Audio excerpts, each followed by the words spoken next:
Welcome into Texans Today. I am your host, Jeremy Chuggs, and we've got Mock Draft 2.0, my second Houston Texans 7-round mock draft of the offseason. I've been using the PFF Mock Draft Simulator. Obviously, none of the mock draft simulators are perfect right now, but yeah, it's fine. It's fine. I went through, did my 7-round mock draft, a little bit different than my first mock draft, but I will say I did get a lot of positive reactions from my Texan fans mock draft, so I implore you to continue and keep on sending me your Texans mock drafts on social media, whether that's on X at Jeremy Chuggs, on IG at Texans Today CS, or on TikTok at Jeremy Chuggs. You can hit me up on any of those platforms and let me know what you're thinking for your Texans mock draft. And if you're like, mock draft 2.0, where's the 1.0? Well, this is the thumbnail right here. If you want to go check out my first mock draft, it is on the channel. I'll also put that in the comments and description of today's show. So without further ado, the Texans are up on the clock in round 1, pick 25, and the cue card is in. The Houston Texans are selecting wide receiver out of the University of Texas, Matthew Golden. And my producer, Justin, he's giving me a little grin right now because he is a Texas Longhorn. Matthew Golden, you are now, in this mock, a Houston Texan. And I know a lot of people have been clamoring for me to look more at Matthew Golden at pick 25. And hey, the board kind of fell right there. A lot of the guys that I was going to take were already off the board. So I was like, you know what? Let's fill a need at wide receiver with Golden. Obviously, his best year was this past season with the University of Texas. Almost 1,000 yards, 9 touchdowns on the year. Also had a fantastic playoff run with Quinn Ewers down the stretch. Made some huge plays for the Longhorns. I think he mocks as a athletic, great route running, receiving option to give C.J. Stroud another weapon on the offensive side of the football other than Nico Collins. I don't trust the rest of the receiving room, so adding another premier talent at the wide receiver position makes sense. Now, I've been on the camp of I want to go O-line first. The way the board fell to me on this mock really wasn't an option. I think, as you see my mock go further, you'll understand. But I was like, you know what? It makes sense. I'm going to go ahead and go Golden here in round 1. So I want you to give me your thoughts, though. What are the odds you think the Texans draft a wide receiver in round 1? Because I would say over the past week and a half, it's been more and more receivers mocked to the Houston Texans. Field Yates mocked a wide receiver to the Houston Texans. I've seen, multiple different mock drafts from NFL experts saying that the Texans are going to take a receiver. So I want you to go down, scale it 1 to 100. 100, you think they are no doubt going to be taking a wide receiver in round 1. 1, you think there's no chance. Let me know your thoughts down below in the comments.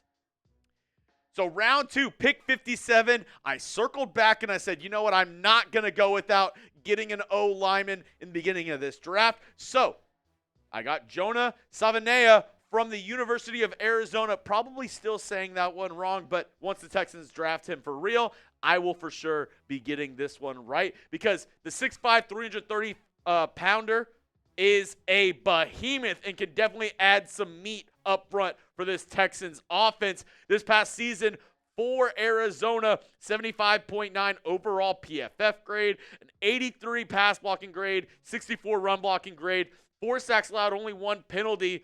I mean, he's a big dude, and he played a lot of tackle for the University of Arizona. I think, for the Texans, with what they need, he can kind of slide in to that right guard spot, played a little bit of guard as well. I think this is a great 1-2 pick for the Texans. If you're going wide receiver round 1, I think you got to go O-line round 2 because, in my opinion, the Texans have to add an interior offensive lineman.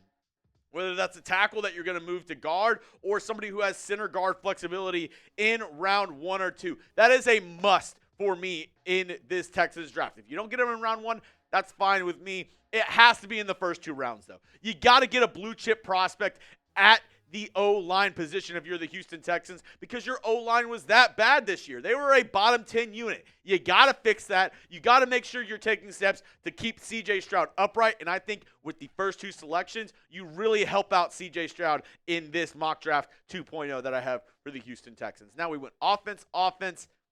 I switched it up. I said, you know what? Let's go on the defensive side of the football. I'm going Nick Emmanwori from South Carolina. Go Gamecocks! I think he's an athletic specimen. 6'3", 227 pounds. And I have to give a shout-out to the Texans 22 podcast. I was on their show just a week ago. We were doing mock drafts. We were talking about, who we have, who we've been evaluating. And I don't remember if it was Leo or Josh. One of the two of those told me to look at Emmanwori, and this dude is insane. I mean, this guy, you pair him up with Kalen Bullock on the back end, that could be a scary duo for years to come. In 2024, his coverage stats, 24 completions on 38 attempts going against him, 200 yards allowed, 0 touchdowns on the season, 6 pass breakups, 4 interceptions, and a QB rating when targeted of 37.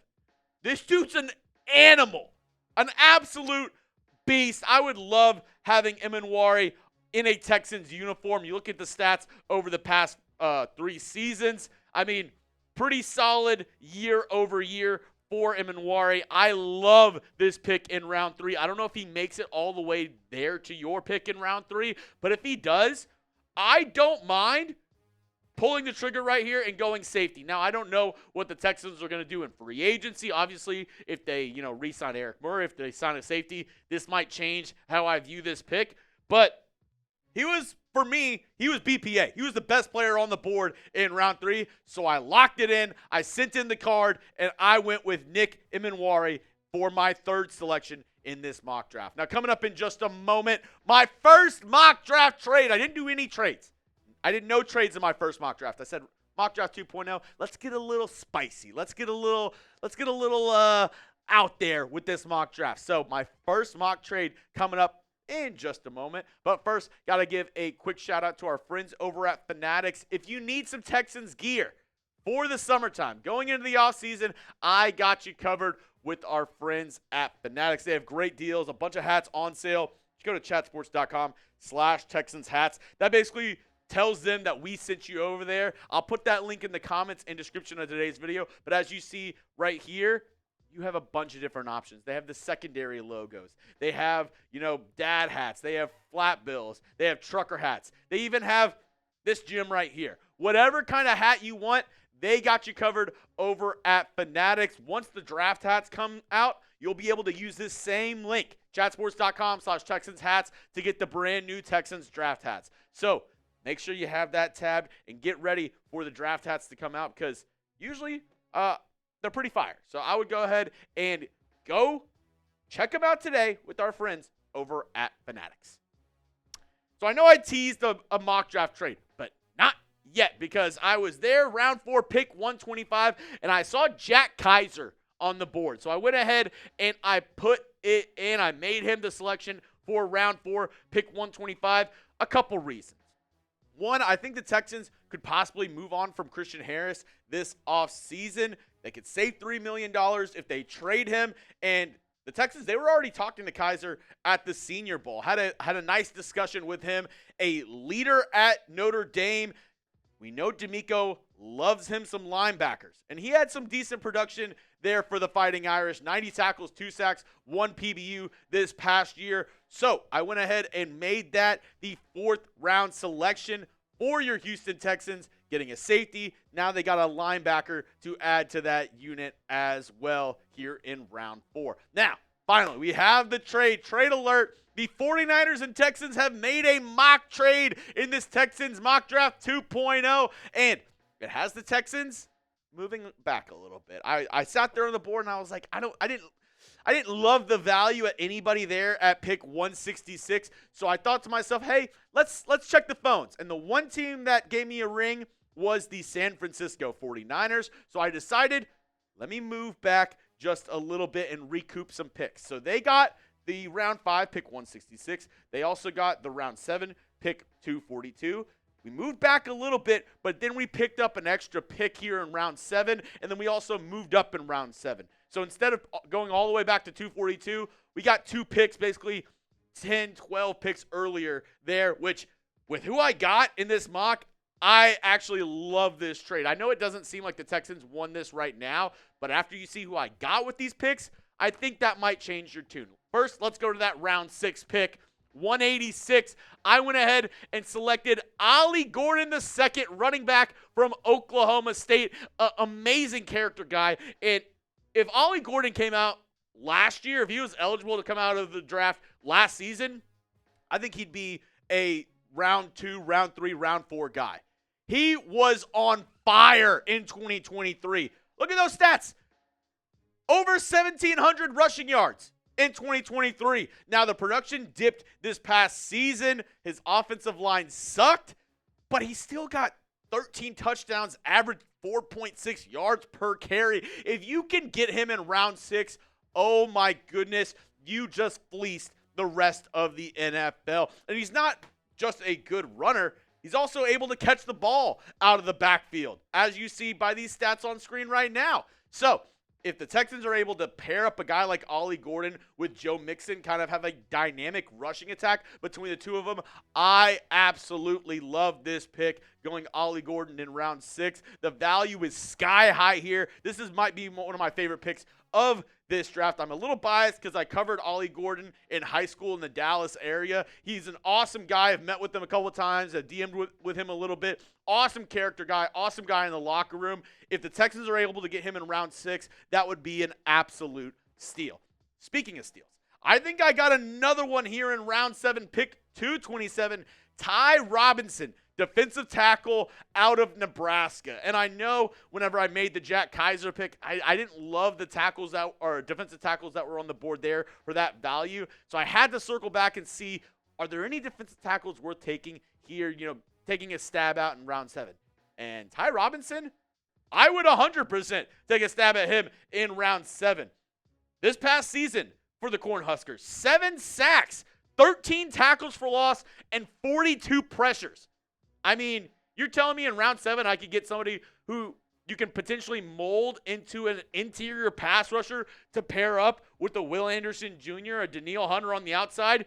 Yeah, sign me up. I'm all good with that. Ty Robinson, maybe another draft steal in back-to-back picks for the Houston Texans in round 6 and round 7. And because of that draft trade that I made with the 49ers, the Texans have one more pick. Instead of 6, they have 7 picks in this mock draft, and I used that pick to, just take another shot at the dartboard at wide receiver, and I went Theo Wease, is it Wease? Theo Wease Jr.